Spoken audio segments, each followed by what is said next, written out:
Alright, welcome to Kagandahang Taglay Podcast. This is me, Glay, and I'm here with Noms. Hi, Noms. Hello, guys. I'm so excited to be here. So, I've nominated that you can call me Noms for short. Or, yeah, actually, ang ganda na nakilala kita.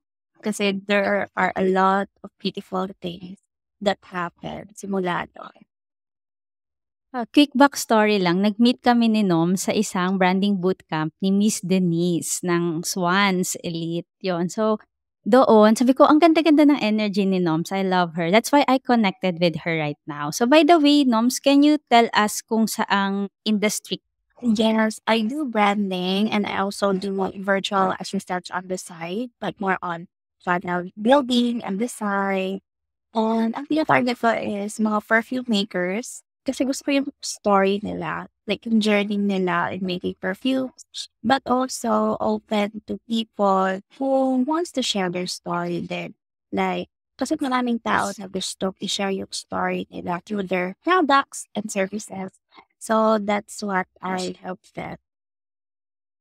Actually, kaya ako nag-connect sa'yo is because of the storytelling. And then, sabi ko, I love to connect with people na merong stories na ma-share sa mundo. Kasi ang philosophy ko, lahat ng kwento, mayroong kwenta kapag nasa tamang light siya. And right now, speaking of stories, na-mention mo kanina, ano yung parang you feel grateful na nag-meet tayo. So, can you tell us a little more about it? Yes, kasi actually, dahil dun sa Reiki session natin, like it helps me, I mean, hindi naman maiwasan na we get stressed sometimes or most of the time. I mean, lahat ng tao.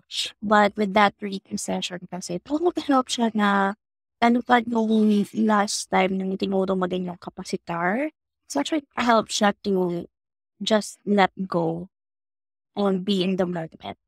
Alam mo yun, yun yung pinaka-tumatak sa'kin nung nag-session tayo, na to let go of those thoughts din na ma nakakapagpabigat sa feeling natin. Kasi sometimes tayo lang din nakakapagpabigat sa ano, sa nararamdaman natin because of those negatives. We focus on the negative instead of the positive ones. So yun. And true yun 'no, talagang minsan ang ginagawa ko lang din sa clients ko is bringing them to the awareness 'no. Kasi minsan, di mo naman puwedeng i-point out lagi, "Oh, eto yung story na nakikita ko sa'yo." Pero when you hold space for them, for that awareness na, "Okay, eto pala yung story ko." Parang parang lagi akong nasa negative right now. And also we have to acknowledge it 'no. And also, yun, puwede Yes. naman I have a choice 'no. So, you have a Mhm. choice to see it in a different light right now. So, Noms, after that Reiki session, how does it feel sa'yo or yung may nag-change ba in the way you think, in the way you feel about yourself? Yes, actually, ang dami, like, lately, yun nga, whenever I get stressed, hindi na siya gano'n kabigat like before. Unlike before, ngayon is parang I just honor my body if gusto niyang mag-rest muna. And then I do breathing exercise, ganyan. Kasi somehow, those techniques that we do can help us kasi kung paano tayo mag-move forward, especially when making decisions, ganyan. Parang after nung session na yun, kasi di ba nga yung pinaka-tumatak is to just let go, to let go of those thoughts. So, pag mga ganong nasi-stress ako, parang, okay, stressed ako. Pero, kaya ko to, ganyan. Like, I'll get through this, ganyan. Let go ko yung thought na stressed ako. Okay, breathing exercise, and then, parang, iniisip ko na hindi ako stressed, and then I just do my thing, and nag-help siya. Like, pag nilalet go mo yung thought na yun, nakaka-help siya na matapos mo yung ginagawa mong task, or like, makapag-brainstorm, gano'n. Kasi sobrang helpful niya lalo pa na na sa panahon ngayon parang parang lahat ng tao nagmamadali, 'di ba? So, parang ikaw mape-pressure ka lalo pa if you see people or you see your friends na, may nararating na sila ta's ako andito pa ta's ang dami kong responsibilities. So, it's something na, um, that remind myself na may unique path ako. And like, kailangan kong i-let go yung thoughts na late na ako. Kailangan kong i-let go yung thought na nahuhuli na ako. And like, parang kung magkakaasawa pa ba ako, kung magiging mayaman ba ako, yung mga ganon. Kailangan ko siya i-let go. Kasi it's actually letting go and believing in yourself and believing that you already have it. Ayun siya. Wow, so beautiful, Noms. And I'm sure hindi lang yun yung Reiki session, it's also you because you were able to be fully present with yourself. It's hard to let go, no? Kapag hindi natin alam kung ano nga ba yung ila-let go natin. And listening to your story right now, it inspired me na makinig din sa mga stories ng iba. So, Noms, speaking of stories, di ba, you love storytelling. Ano yung favorite story mo na naaalala mo ngayon right now? Ano yung or probably this could be personal or something to do with your clients. What's your favorite story? I'm just curious. Actually, dami kong favorite eh. Pero alam mo, may naalala lang akong gusto kong i-add dun kanina. Like, sabi mo kasi na it's also me. So, I think naka-out din kasi I learned to acknowledge yung mga pinaghirapan ko, yung mga down moments ko. That's why I get to, get through those mga hard times aside dun sa naging result ng weekly session. So, it's about acknowledging then yung mga experiences natin and that past na yon and all we need to do is move forward. So, yeah, going back to favorite stories, ang pinaka-favorite ko is every time na, ano ba, every time na nada-down ako, ang iniisip ko is yung first year high school ako. Like, sometimes kasi ang dami kong crazy ideas. So, nung high school ako, first year high school, may project kami, like by group siya. And kailangan gumawa ng, December yun eh, kailangan gumawa ng lantern na related sa solar system. Ganyan siya, ganyan yung task sa amin. So, ako yung leader ng time na yun. Like, ako laging leader sa mga group projects, ganyan. Sorry, and then, lahat sila, yung mga lantern nila is connected sa planets, ganyan, ganyan. Eh ako, ayoko niyan. Like, iba talaga. Hindi siya aligned sa akin yung mga planets. So, ang ginawa ko is moon. Like, yung moon na half moon ba yan? Basta yung pag ganon. Yung sa mga Oo, storybook. parang Ganon, sabi crescent ko, moon? yes, yes, yun. Sabi ko, hindi tayo mag-lantern ng planets. Moon ang gagawin natin. Kasi yung mga kagrupo ko, sabi niya, "Sure ka? Connected ba yan sa solar system?" Tapos sabi ko, "Oo, connected siya. Kasi 'di ba yung moon is part ng solar system." So, talagang pinush ko yun. Tapos, yung kahit hindi ko alam paano gagawin. Like, yun lang yung idea. Yun lang yung vision ko nung time na yun. And then, so ginawa na namin siya. And then, unexpectedly, kami yung nanalo kasi parang ginawa siyang mini contest ng teacher namin. So, kami yung nanalo and from that story, lagi ko siyang iniisip na minsan, yung mga things na hindi tayo sure kung mag-work is yun pa yung mga nag-work. Na parang connected siya din sa nababasa ko sa Facebook na when it feels scary to jump, that's the time that you need to jump or else you'll stay stuck sa situation. So yun, parang sinunod ko na yung gut feeling ko na, ay gusto ko muna lantern.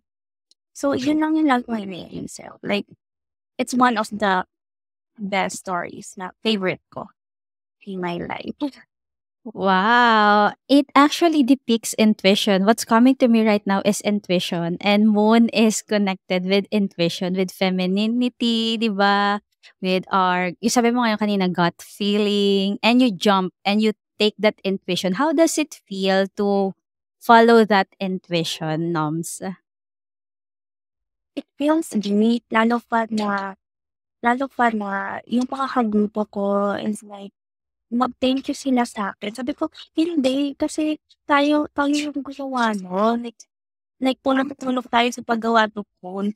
Pero sabi niya na, "But it's your idea and thank you." Gano'n siya and even yung mga college days ako may mga group projects pa din and nagte-thank you yung mga kaklase ko kasi siyempre 'pag college grades na yung labanan, ganyan. Tapos nagte-thank you sila. Parang every time na I follow my gut feeling sa mga ideas na yun, grateful ako sa mga taong nakaka-appreciate. Gano'n siya. Gano'n yung nafi-feel ko every time. And I remember you, Noms, kasi isa ka sa mga tumatak na naging classmate ko sa mga webinar na na or bootcamp na inattendan ko because you are an idea generator. Like, ang dami mong ideas. I love it when I listen to your stories, to your ideas, kapag may mga sharing. So, yes, it just reminds me pag si Noms idea generator yan. And actually, I'm so happy that you're following your gut because I think that's one of your strengths, no? And how does um intuition plays a role in, telling a story or in your the way you do things in your branding, Noms? Parang ano siya, parang nag-flow na lang siya kasi kasi kagaya lately yung shinare ko na ini-start kong baby. So, I call it blooming spirit. So, as you know, minsan umiinom din naman ako and never pa ako nakatanggap ng flowers. Like, binigyan na ako ng ex ko one time and that was it. For 5 years na relationship namin, isang beses lang yun. So, I was like, parang lately, inaaya ko ng mga friends ko na, "Ma'am, saan ka? Inom tayo, ganyan, ganyan." And ako naman, parang, puro aya na lang ba ng inom, wala man lang pa-flowers diyan. And then I saw this video sa TikTok, yung liquor bouquet.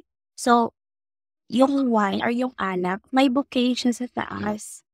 So ayun, ginawa ko siya, like bumili ako ng flowers sa Damwa, bumili ako ng wine and then ginawa ko siya at alam mo, habang ginagawa ko yung bouquet, like yung flower arrangement, and take note, wala akong kaalam-alam sa flower arrangement. Pero habang ginagawa ko siya, ang happy ng heart ko. Like, this is something na I want to do.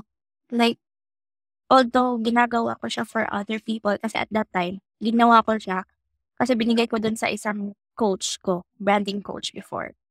And then, although ginagawa ko siya for other people, parang ginagawa ko din siya for myself kasi ang happy ng heart ko habang ina-arrange ko yung flowers. Like talaga, nasabi ko, Lord, parang ito na yun. Parang ito na yung gusto kong gawin. Kaya, parang it's something that brings joy to other people, but at the same time, it also brings joy to my heart. Ganun siya. So, connecting it to branding, parang most of the people kasi nagsa-start ng business, sometimes, aside from the monetary value, yung iba kasi is yung idea na yun is coming from the gap na nakikita nila.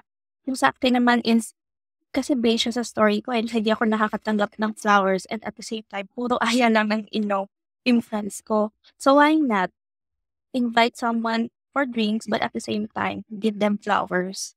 So yun yung message or yun yung pinaka-point kung ba't ko ginawa yung Blooming Spirit. And that goes the same with other people, other businesses din, di ba?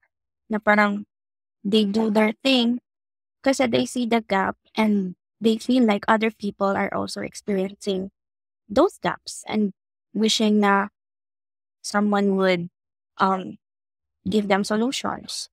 So yun, and that's how you can relate your story to your brand talaga, and that's what I help my clients din.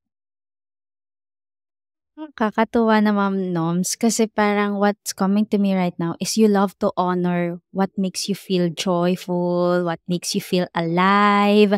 And this is something na, alam mo kanina pagsabi mo kanina, parang kapag nilagyan ko siya ng bouquet, ang saya-saya ko. Your eyes are actually lighting up right now. So I'm quite curious, what does flower signifies for you, Noms? For me, it signifies appreciation kasi. Like, kasi di ba yung iba, like most women ngayon gusto yung bibigyan lang sila ng just because flowers ng mga boyfriend nila, ganyan. And I think, yes, kasi all of us wants to be appreciated or like be reminded na we are doing our best. Alam mo yun? Kasi parang flower signifies love din eh. Like parang showing the person na you love them, you appreciate them. Ganyan siya. So, although wala naman akong green thumb, di ba yun yung tawag nila sa mga magagaling magtanim or like magagaling sa halaman, pero somehow, na-appreciate ko siya. Like, kasi nga, hindi ako nakakatanggap ng flowers. And at the same time, habang ginagawa ko yun, parang, ay, ang cute pala ng mga flowers. And especially na I do branding, parang, ano mo yung mix and match ng mga colors and pag-arrange ng talagang isang flower. Like, what color goes well with this red or this pink, mga ganon. Basta, nakaka-happy. Yay! I'm so happy for the word appreciation because actually not a lot of us appreciate ourselves. Sometimes we need to be reminded na tayo ay katangi-tangi, kamahal-mahal. That's why in Yes. Kagandahang Taglay, I love the era of embracing the beloved's era. Ikaw yung talagang you feel like super love just by existing. And I love the blooming spirit. It really somehow speaks to my heart when I saw you posting doon sa Instagram, doon sa Facebook. Sabi ko, parang sinoms na sinoms talaga yung yung feeling, the blooming. Kagaya mo ngayon, napaka-blooming. Thank you, guys. Alam mo, pareho kayo ng sinabi ni Denise. Sabi niya, nung pinisend ko yung, kasi sabi ko, i-share ko sa'yo yung, nag-brand presentation ako sa kanya ng Blooming Spirit. Sabi niya, very noms. Sabi ko, ano ba ako? Sabi ko sa kanya, and na-share niya. Sabi niya, ano pa eh, term siyang sinabi, like, may pagka-mystic feeling. Pero andun yung parang sensual, ganyan. Yun yung sinabi niya. So, yun. Parang napaisip tuloy ako kung ano ba ako. But somehow, ayun na, alam mo, kinikilig ako every time na kagaya niyan, sabi mo, very knows, parang, parang, may personal brand pa pala ako, ganyan. Like how they see me. Kasi kung sa mama at kapatid ko naman, ang sinasabi nila, ang arte mo. Sabi nila, parang ang arte mo. Pero ikaw talaga yan. Malalaman namin ikaw talaga yan. The way ka magsalita, ang arte mo. So, yun. And I love it that you are embracing that part of you that, sabi yung sensual and also at the same time blooming.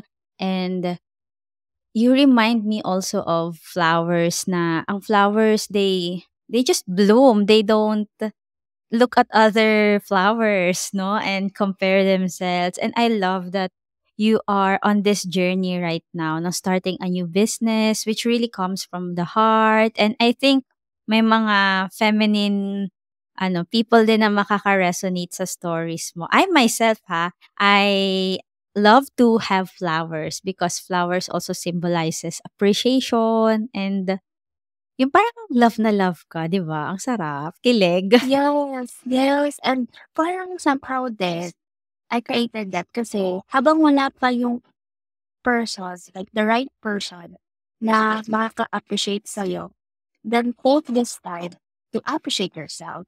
Take this time to love yourself. So, kung wala pang magbibigay sa'yo ng flowers, then give yourself flowers. Kagaya ng kanta ni Miley Cyrus, diba? I can show yourself flowers. Diba? Parang, ganun lang siya.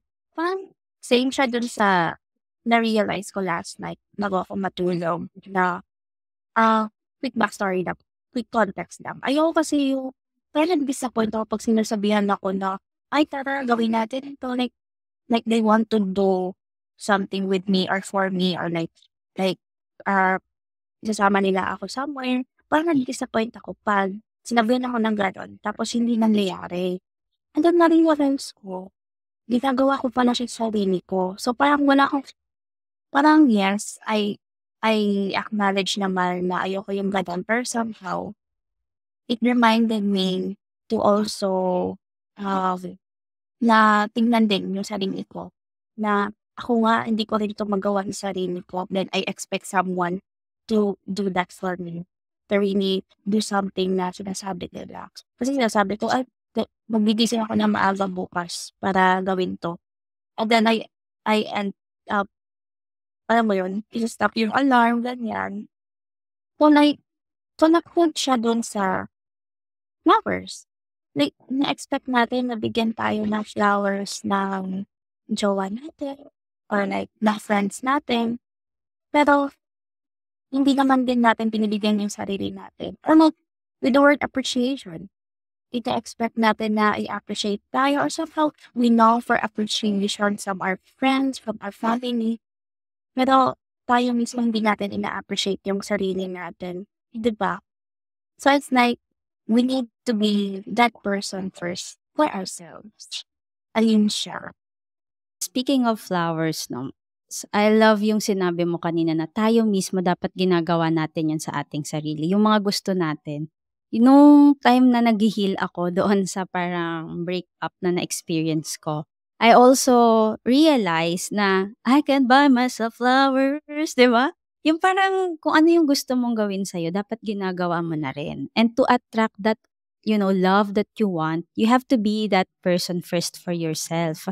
Kaya sa energy healing mahalaga talaga yung self-love. May mga lumalapit sa'kin, "How can I find my parang twin flame?" Mga gano'n, soulmate, mga gano'n ang mga ano nila.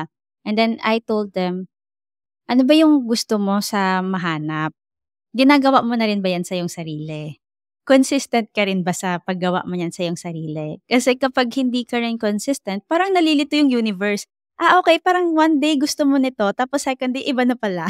So, the more that we are consistent, the more na parang ipapadala siya. And I love that story, Noms, that you are actually, your blooming spirit can be tied up to self-love. No, parang yung pagmamahal sa sarili is not selfish. Because, alam mo, na-experience ko rin, Noms. Minsan parang nakakahiyang bumili, minsan para sa sarili. Parang yung, unahin mo ng iba pa bago ang sarili. Yung parang sa mga gano'n, sa mga breadwinners, feeling ko pack din yun sa kanila. But now learning, the path of healing, energy healing, and other modalities, I realized na, sabi nga dun sa kapasitar, heal yourself and heal the world. You cannot heal others if you yourself is depleted or kulang sa love. And I love the idea sa blooming spirit. It's like yung parang you can't dance from ano, ano ba ang English nun? You can't dance from yung baso na hindi full, gano'n. Basta may saying na ganyan, 'di ba? Na Parang you cannot give what you don't have. Parang ganun. yes, yes, yun. So, kailangan mo munang i-fill yung cup mo. And then yung overflow, kasi once na overflowing ka na sa love na binibigay mo sa self mo, then that's when you can fully and wholeheartedly share the love to other people din. Kasi somehow, pag hindi ka kasi fully, alam mo yun, hindi full yung love mo sa sarili mo, and then you do things for other people out of love, parang by the time na nawala sila or umalis sila, parang wala, you feel empty. Kasi nga binuhos mo sa kanila lahat eh, tapos ikaw wala kang binubuhos para sa sarili mo. Based on experience to ha. Taray! I can also relate. Parang we emerge from that experience na wiser, and ako, I also honor that part of me 'no, na yung journey ko rin na gano'n. Yung parang may time na kinapos sa sarili tapos bigay ng bigay sa iba, and then eventually na-realize ko puwede rin naman palang magbigay sa sarili 'no, at masarap din pala yun sa pakiramdam.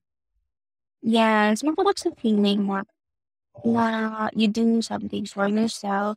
Ako pa feeling niya kasi lately yun yung ginagawa ko, eh, parang na-realize ko na kaya ko naman pala, and like habang hindi pa ako nakikita na the one is kina-check ko muna yung company ko ganyan, and like really enjoy single life. Kasi din lately parang based dun sa sinasabi ni Miss RJ sa'kin, ilista mo yung mga gusto mo nun, ganyan. And then, lately, nagwa-watch ako ng vlog ni Michelle D. Ever since talaga, Angel ako. Angels kasi tawag niya sa mga niya, like mga subscribers. So, ever since na may makeup siya, hanggang sa ngayon, tapos ngayon, may boyfriend na siya, a fab. Like, nakita ko yung glow niya, parang tapos may nagtanong sa kanya, prayer reveal naman. And sinabi niya na, talaga, parang, inista mo lahat kung gusto mo. Tapos, naku, na-remember ko yung sinasabi ni Miss RJ na inista mo lahat ng gusto mo knows. So, ano mo yun, kahit na sa tingin mo is imposible, posible talaga yan. Kasi nga, based din sa experience ko, yung, ah, yung pagiging kami ng ex ko at paghiwalay namin is, answered prayer siya. Both both no'n is answered prayer. Kasi yung prayer ko lang no'n, sige kuwento ko na lang. Yung prayer ko nung wala pa kami sabi ko, "Lord, gusto ko ng someone na unexpected. Gusto ko yung kaibigan ko na pala tapos hindi ko lang namamalayan." Parang biglaan lang talaga, Lord, para wala ng problema sa pagkikilala or something. Kasi 'pag once you enter a relationship, kikilalanin mo yung family, friends, or like, alam mo yun, yung buong pagkatao. At least, sabi ko, at least Lord, kilala ko na or friend ko na para konting na lang, konting adjustment. And then, unexpectedly, naging kami ng ex ko. Sabi ko, oh my gosh, naging kami, tapos magkaaway kami magkaklase kami nung college. Magkaaway kami nito tapos biglang, ito yung naging boyfriend ko. Parang, ang amazing mo, Lord. Answered prayer siya. Ganyan. And then, after ilang years, then hindi kami nag-work. Alam mo naman tayong mga babae, hindi naman agad-agad sumusuko, di ba? So like, sabi ko, Lord, alam mo naman na mahirap ako mag-let go. Like, hindi ko kayang mag-let go. Kaya pwede ba, Lord, na ikaw na lang ang magtanggal nito sa akin? Ikaw na bahalang mag-end. Yung talagang wala na akong magagawa. Ikaw na lahat. I surrender it to you. And then, ayun nga, after yun yung prayer ko na ilang months. And then, nung August 2023, ayun na nga, naghiwalay na kami and talagang wala na akong nagawa. Kasi parang tinanong ko siya, "Ano ba, gusto mo bang ipagpatuloy yung relationship na 'to o hindi?" Ang sabi niya, "Hindi na." So talagang wala na akong nagawa. Siyempre iyak-iyak pa ako no'n, iyak-iyak. And after ilang months, na-realize ko, oh my God, God answered my prayer again. Talagang wala na akong magawa and yun yung prayer ko yung time na yun, exactly. Sabi ko, "Lord, ikaw na bahala." Yun talagang wala na akong magagawa kasi alam mo naman ako, kilala mo naman ako, eh. Hindi ako agad-agad nagle-let go, hindi talaga ako let go, and yun. Kaya we have to be really specific sa mga prayers natin, and that goes into like asking din sa person na gusto natin is or forever. Ayun, kaya na-realize mo dapat specific talaga kasi yung mga specific prayers ko talagang tinupad naman talaga ni Lord, 'di ba? Like yung Oo. unexpected na guy, and then yung talagang siya na bahalang magtanggal nun. At yun, parang it comes from my specific prayers. Kaya talagang maging specific lang sa gusto natin sa buhay. Kasi talagang ibibigay naman siya. Gaya ng lagi sinasabi, di ba, din namin sa RJ na hindi naman natin kailangan pumili kasi we can have it all. Ayun, Mm. guys. Yes, alam mo napakahalaga ng ng concept na shinare mo, yung ask and you shall receive. And yung importance ng being, clear with what we really want. Kasi yan sa mga students ko, I also tell them na our mind is so powerful, like beyond what you can see, what you can perceive.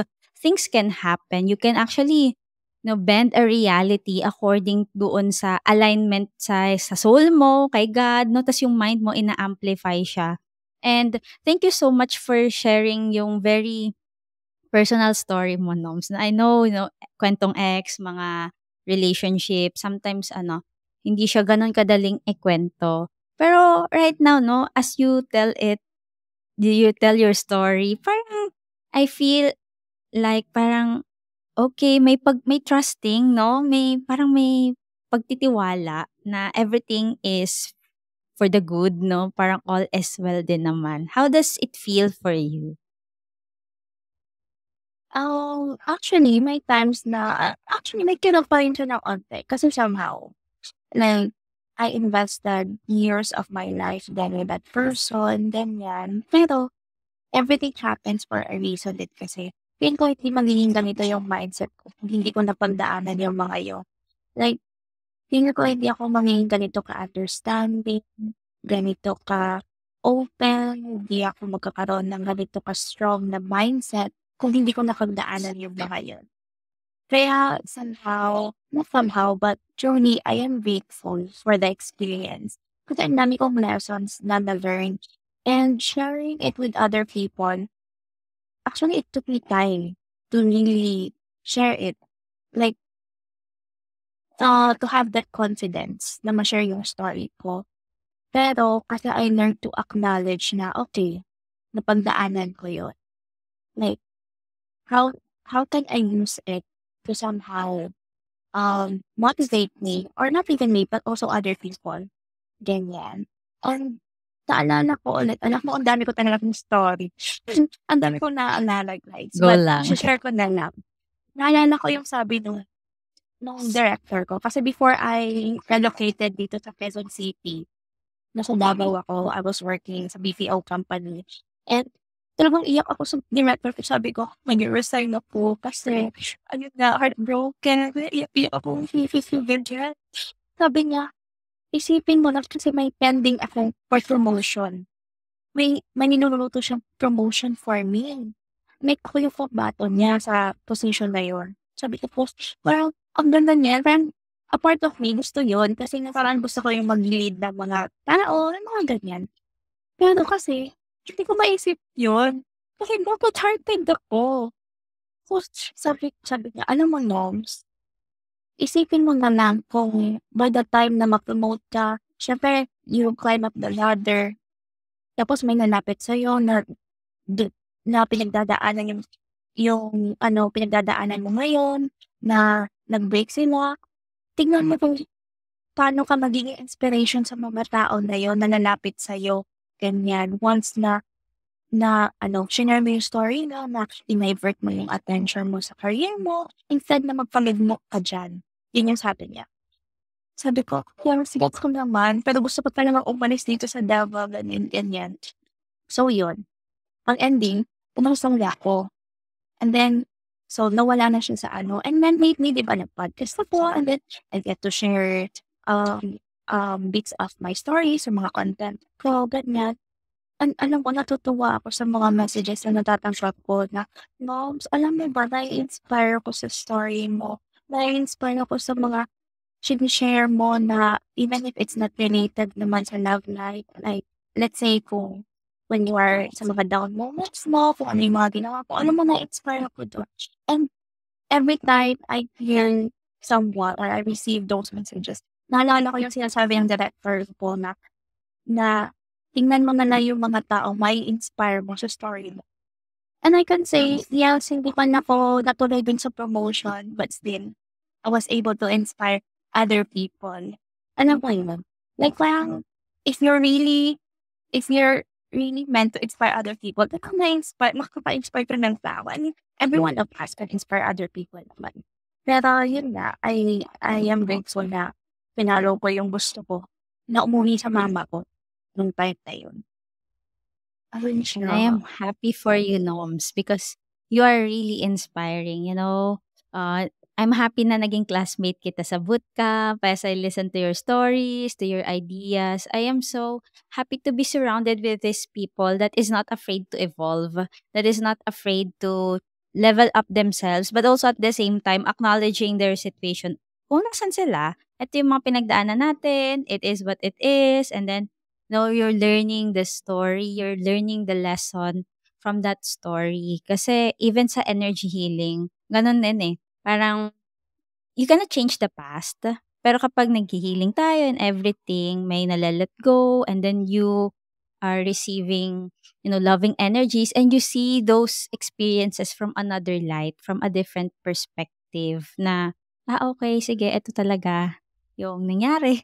I cannot change it, but I can use it to inspire other people. And somehow you reminds me of yung kay Rumi, no, the wound is where the light enters, no. Kung saan ibig sabihin, probably, these wounds, in time, we cannot say naman fully healed agad tayo, no. Tayo lang naman makapagsabi na only God knows about it. Pero if we take the time to nourish ourselves, to be with ourselves, to sit with this, to nurture it like a child, then this, pain can be transformed into a wisdom. And that's what I'm hearing from you, Noms, right now, listening to you and you smiling and, shining brightly your light. I am so happy na classmate kita. Thank you, guys. Alam mo, nakakatuwa. Like, when I hear those kind words from, hindi lang sa'yo, but also from other people na nakakausap ko. Like, sometimes sinisip ko, may progress ba ako sa healing ko? Kasi progress is not linear naman. Although may times na naiyak ako when I'm alone o naalala ko. Pero pagkatapos ko siya naiyak, gaya nga nung sabi mo na nag-Reiki session tayo, like, it's just our body trying to release those emotions. And once na pag na-release ko na siya, talagang sarap sa feeling. Pero, yun nga, when we get to acknowledge kasi those painful moments, nakaka-help siya sa atin to move forward and to really take it as a lesson every time. Kasi nung at first naman naisip ko, grabe yung talo ko. Pero isip ko din, hindi ako talo. Kasi ngayon, masasabi kong sobrang panalo ko sa mga lesson na nakuha ko. And it's like, God gave me another chance in life, another chance to build a life, to create a life na I want for myself, to explore things for myself, to go on adventures na dati hindi ko ginagawa. Dati sineset aside ko because of both other person. Kasi ganun tayo eh. Pag may mahal tayo, parang, ay okay, mamaya na yung sa akin. Kasi gusto kong gawin to, nakasama siya kasi ito yung gusto niya. Yung mga ganung times. And that experience gave me the lesson na do it for yourself first. Parang, i-overflow mo muna ng love yung sarili mo. Kasi unexpectedly, once you're ready, God will give it. Ganon. Yes, and I love the shift, no? From sabi mo from talo to panalo, from victim to a champion to a co-creator of the life that you want and you deserve, no? Because this time, ikaw na yung nag-aayos, nag-enjoy, nagpa-plan for yourself, and I love that story and I love to uh mapakinggan yon sa mga past clients ko, no? Kasi, sometimes talaga we have a tendency to, siyempre we compromise. Lagi naman may gano'n sa relationships. And, it's okay as long as it is beneficial for both parties, no? Or naintindihan ng bawat isa. And this time, yun nga lang, sometimes we have a tendency na mag-over-compromise to the point na, okay, parang gusto mong gawin to pero hindi mo magawa. But this time, sabi mo nga, second chance, a second time to enjoy life. So, Noms, I'm curious, parang aside sa blooming spirit, what are you looking forward pa sa life mo? I'm looking forward sa mga adventures na gagawin ko. Like, mga lista ko ng mga pupuntahan na places, mga activities na gagawin. And aside from Blooming Spirit, I also have Misty Studio, which is yung branding services ko. So that is something na I'm also building right now. Pero I'm taking it slowly. Kasi nga, may control naman tayo kung papaano yung facing natin. Like, gusto ba natin mabilis? Or gusto ba natin ng mabagal, slowly, but taking it slowly but surely, ganyan. So, yun. And lagi ko nare-remind sa sarili ko na just try and try and try again. Kasi nga, ilang beses na ako nag-try for Mrs. Studio. But I feel like I'm not yet giving my best. So, that is that is something that I'm working on right now. And think now, parang Ang nilo-look forward ko is to become the best version of myself. And when we say best version of ourselves kasi it's subjective para sa atin, eh. Depende na sa atin kung ano ba yung best sa atin. Kasi I can say na right now, I'm living in one of my prayers na na gusto ko, Lord, maging full-time freelancer and like I get to spend time with my mom and my sister kasi matagal din kami hindi nagkasama ng mama ko since nag-abroad siya and she lives here in Quezon City and then ako nasa Davao. So, like, those prayers, talagang sinagot mo siya ni Lord and now I'm enjoying. So, it's like, kahit na may mga gusto pa akong gawin and abutin, but I'm also contented sa meron ako ngayon. Like, contentment is not about, yung sinasabi kasi na iba 'pag kontento parang hindi ka na move forward, diyan ka na lang. Pero for me kasi, I am contented, yes, sa kung saan ako ngayon, I enjoy it, but I am also working sa mga gusto ko pang maabot. Ayun, so that's what I'm looking forward, but at the same time, I enjoy the journey and the present moment. Yes, I love it. Enjoying the present moment and looking forward sa journey. Actually, Noms, ngayon pa lang sinasabi ko na makikipag-collab ako sa'yo in the upcoming, months siguro or kung kailan tayo free, no, God, may perfect timing naman ang lahat. Naniniwala ako dyan. So, Noms, one last question pala. What's one thing, no, as a, someone na, eto yung mga pinagdaanan mo, yung journey from to deepening pa ng pagkilala sa sarili mo. Ano yung advice na may iwan mo sa listener natin or sa nanonood ng video na ito? One advice is, uh, just go through it. Like, wag mong i-skip yung mga painful moments. Kasi if you choose to skip those painful moments, babalik at babalik pa rin siya. So, just go through it. Kung sad ka ngayon, kung malulungkot ka ngayon, then just feel it. Kasi everything gets better. Every time. Always. Everything gets better talaga. Kaya just go through it and believe in yourself. Believe that you can overcome all the things, especially the painful ones. Ayun, wag mong tambayan. Yun din. Wag mong tambayan sa painful moments. Acknowledge it, but wag mong tambayan and believe that you can get through it. And yeah, just believe in what you can do. Ayun lang. Alright, thank you so much, Noms. I love the advice na go through it. Don't skip, no? Because sometimes when we skip, nare-realize natin andun pa pala tayo.